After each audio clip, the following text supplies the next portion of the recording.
Romo Suli, selamat siang, apa kabar? Selamat siang, baik. Terima kasih sudah datang ke studio liputan 6 SCTV. Sama, ya. Nah, ini kita mau membahas sedikit bagaimana prosesi pemindahan jenazah. Kalau berkaca mungkin dari tradisi-tradisi sebelumnya, akan ada sebanyak apa nih umat yang berkumpul di sana? Paus meninggal adalah peristiwa yang besar, tentu saja umat yang mengikuti akan sangat banyak ya. Cuman tadi prosesinya itu dari Casa Santa Marta. Betul. Itu dalam bahasa Itali, bahasa Latinnya Domus Sante Marte, yang dibangun pada masa Yohanes Paulus II. Oh, baik. Ya, dibangun itu 6 lantai kalau tidak salah. Dan itu sebetulnya bukan untuk tempat tinggal Paus dulu dibuat.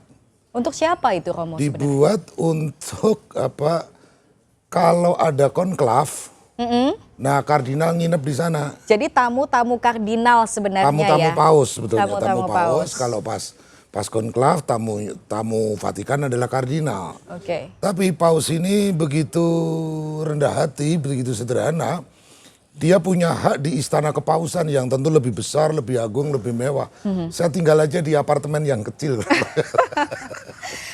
Jadi sebenarnya sebelum-sebelumnya tidak ada arak-arakan dari Casa Santa Marta ya, Romo ya, kalau bicara seperti ini ya? Dari rumah Paus. Jadi dari rumah Paus yang di istana ya. Di istana kepausan. Istana kepausan. Karena Paus tinggal di Casa Santa Marta atau Domus Sancte Marte, maka diadakan di sana trasloko pemindahan jenazah itu. Dan itu menarik sebetulnya. Kamera saya lewat mana ya ini? Lewat sini. Bukan. Oh, saya ngadep sana ya? Oh iya, maaf. Sampai mana tadi lupa? Tadi bukan lewat Casa Santa Marta. Jadi itu yang menarik. Mengapa dinamai Santa Marta? Artinya Santa Marta. Di dalam kitab suci itu ada Maria dan Marta. Betul. Ya kan? Dan Maria terkenal pendoa. Marta adalah pekerja. Jadi itu untuk melayani tamu dan sebagainya. Maka dinamai Santa Marta. Nah, nanti menariknya dari lapangan, bahasa istilahnya Piazza Santa Marta di depan, itu nanti akan menuju lapangan atau piazza namanya Protomartiri. Betul. Nah, sebenarnya kalau dari lokasi Santa Marta ke Basilika Santo Petrus itu kan tidak terlalu jauh. Wah, dekat, dekat sekali ya. Vatikan, ya. Nah, cuma kan ini rencana iringan akan muter dulu. Ya, seperti itu ya, Romo ya. Ke Protomartiri. Betul. Nah, Protomartiri itu lapangan, artinya martir pertama Roma. Nah, nanti ada hubungannya kenapa Paus didandanin pakaian merah. Oke, apa tuh maknanya? Kemartiran. Kemartir. Jadi martir dari kata martures itu artinya saksi hidup ya. Nah, saksi hidup itu bahkan sampai titik darah penghabisan. Sampai dibantai karena 300 tahun gereja itu kan masa penganiayaan. Dilarang oleh pemerintahan Romawi.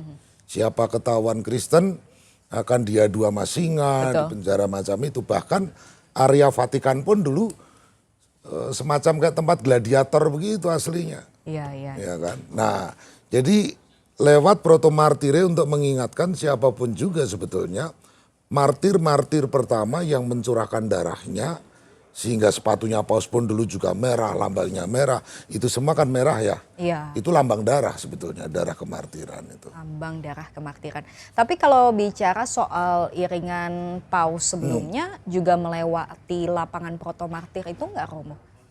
Saya lupa ingat ya. Harusnya melalui ya atau karena enggak. sebagai simbol penuh makna tadi ya. Nanti kita cek mati ya. sebagai martir ya. Lupa, saya padahal 2 kali. Gak apa-apa, nanti kita cek lagi, Romo. Tadi saya pikir hanya semata-mata untuk karena banyak sekali umat yang akan hadir, jadi kan nggak mungkin muat ya sepertinya di lapangan Basilika dan lapangan Santa Marta. Jadi rutenya harus dibuat agak memutar gitu supaya umat bisa tersebar. Tapi ternyata ada makna penting di baliknya ya. Karena Protomartire itu piazza itu ya. Oke. Nah, lalu tadi bukan lingkungan, koreksi sedikit tadi, lengkung. Lengkung, betul. Jadi kan bentuknya begini, itu namanya Arco delle Campane kan. Itu semacam lonceng ya? Nah, di atasnya ada lonceng, lalu ada pintu besar, atasnya melengkung. Nah, rakyat menyebut lengkung di bawah lonceng. Lengkung di bawah lonceng. Makanya disebut Arco delle Campane. Terus lalu apakah nanti akan juga dibunyikan loncengnya ketika jenazah lewat? Untuk surprise kita lihat saja. Jangan dibocorkan semua ya.